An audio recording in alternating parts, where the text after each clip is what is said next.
Hey, it's painting day here in the Vinyl Village garage. We're not going to put the final paint job on the car, but we're going to go over some things that you need to know before trying to or attempting to paint your car in your own garage at home, because that's what's going to happen here. But we need a few more things to take place first. As you can see, all the body working, I believe, is finally done. I think 40, 50 hours. I have to calculate or add it all up, but a lot of hours just working body panels, working body fillers, sanding it, block sanding it, doing it again over and over and over. My fingers are just worn out from doing this, but it's a necessary evil. Probably my least favorite part of the build, but one of the most important ones when it comes to how the car is going to look. So just take your time, work with it slow, or get as far as you can. If you decide to throw in the towel, at least whatever prep work you got done will probably help save you a few bucks. But what we're going to get into today is getting this thing all put into primer. If you look here behind me, you see obviously a lot of body filler, little spots. It's really thin, but it's from front to back, top to bottom. And if you look closely, there's some bare metal spots here and there. And that's exposed metal. And I don't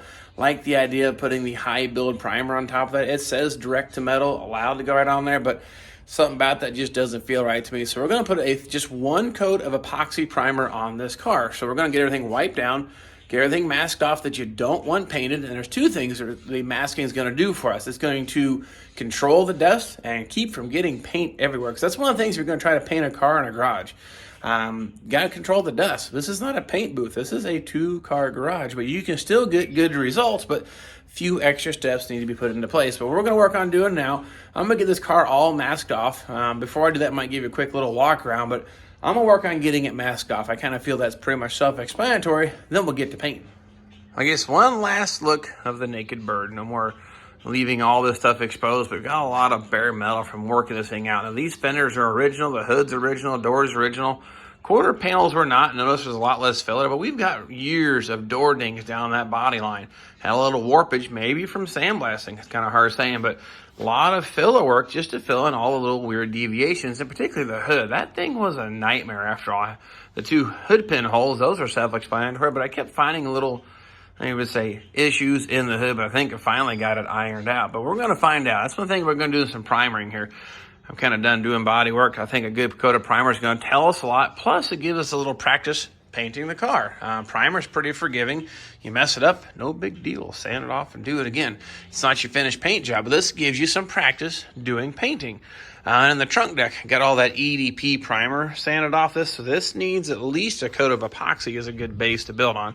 And so does my fuel filler door. It needs some paint on it too. But nonetheless, we'll get the masking of this thing off, and we'll see how this thing looks, a little bit of paint on it. And if you catch it quick enough while the primer's still a little bit wet, you kind of get an idea what it's going to look like all shiny and pretty. A couple more things. Of course, you see it's all masked off and ready to be painted. I guess I maybe forgot to mention, all the body panels at this point have been finished with 320 grit sandpaper. That should work really nice putting down some primer, or otherwise my epoxy. Then if that all looks really good and flashes off and I consider things in good shape, I may go ahead and put the high build primer on the car here just the same, but we're going to do a 50% overlap on the epoxy primer. We're only going to do for one coat to get this stuff all covered up. So I'll get the camera set up here. You guys can watch how this goes, and hopefully it goes well.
I don't know about you, but that looks a whole heck of a lot better one color. And you can really see that body line down the entire side of the car.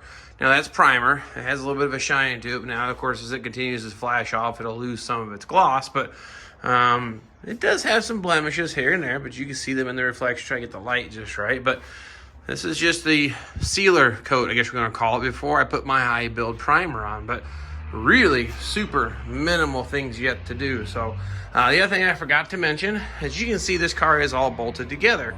A few reasons for that. I like having it bolted together because it actually kind of pulls the panels into place. So let's just say that that panel, once it's bolted on, twists or distorts a little bit, it may cause like an oil can effect. So I like to go ahead and assemble the car, get it all blocked out, and get everything all roughed in and ready to go. But looking really good. Now, it's kind of hard to say down the side of the car because it's just primer, but it's starting to flash off now. But you can really see coming together. A little bit of motivation, again, put some more wind back into your sails here, because it's a lot of work to get to this point. Many hours of block sanding, and I still have several more hours of block sanding, but you can start to see the results now. And of course, driver's side here, it's a little tight to get in here, but for priming, this is going to be okay. But when I go to actually do the finish paint, we'll move it closer to the center of the garage here and get everything all set up on jack stands, pull the tires and wheels off of it, and it'll be a whole lot easier to get this thing painted.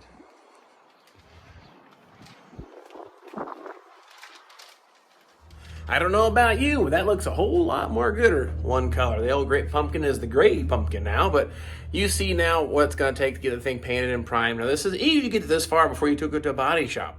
You're going to take them, a car is going to need very minimal work, but you can really see all the hard work kind of coming through. All the pieces, panels lining up, nice clean body line.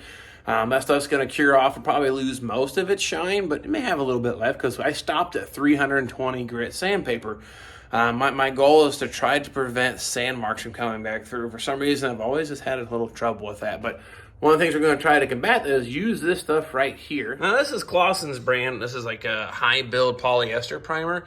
I've seen some stuff on this here. It seems to work really good. It doesn't have the shrinkage problem like some other high build primers do. And I've used the PPG stuff.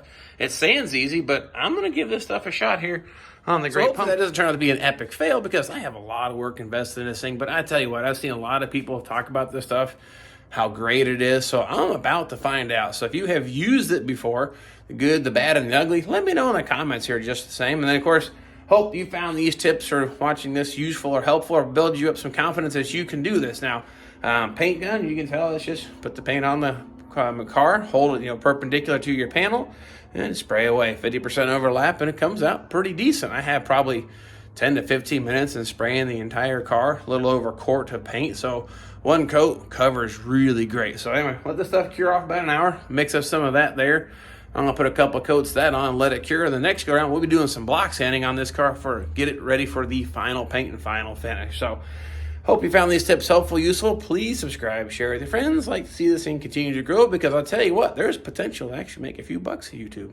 Well, go figure. Didn't know that, but hey, we're getting there. But nonetheless, I really want to hit that 5,000 subscriber goal. So I keep rambling because I'm really excited, super happy with this. I know I'm getting a lot closer to the finish line, and this thing's going to be back on the road looking fantastic. So nonetheless, I rambled on, grab the camera, whatever I decide to do here next go around, and we will see you then.